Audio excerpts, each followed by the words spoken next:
Local police in Agusan del Sur have formed a task force to probe the killing of 5 caretakers of a heavy equipment business. Police believe it was the handiwork of communist rebels. We'll get more now from our correspondent, Richmond Hinayon. Richmond. Yes, Tony. A special investigation task force was formed by the Police Provincial Office of Agusan del Sur to probe and catch. It stopped already? The communist. I'm sorry, Richmond. Hello? Yes, my microphone was on. No, I wasn't speaking to you. Go ahead, Richmond. Okay. Yes, Tony. A special investigation task force was formed by the Police Provincial Office of Agusan del Sur to probe and catch the communist rebels who staged an attack last Tuesday morning that left 5 persons dead and burned 7 heavy equipment. Agusan del Sur Provincial Director Senior Superintendent Alex Sampaga describing the attack as the biggest made by the NPA on civilians in the province.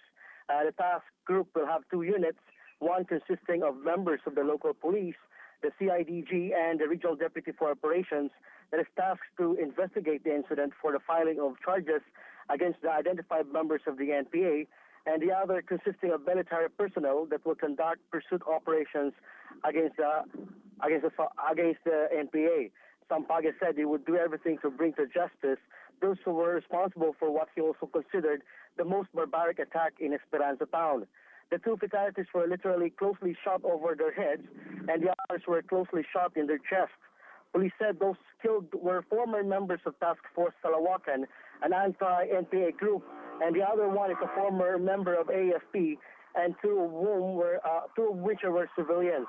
PNP Agusan del Sur is condemning the attack in the strongest possible terms, and the police report stated that the NPA attacked a rubber plantation owned by town mayor Leonida Malpatilan, killing its 2 caretakers, and burned a bulldozer at Sitio Camarangan in Barangay Hawilian.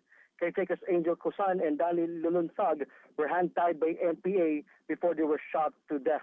After which, Tony, the NPA group proceeded to Kilometer 7 Barangay Milagros and attacked a Church of Pinabuklod group, and they captured 3 others identified as Felipe Hadraque, Rene Pulitan, and Juntria, who were also tied up and shot to death.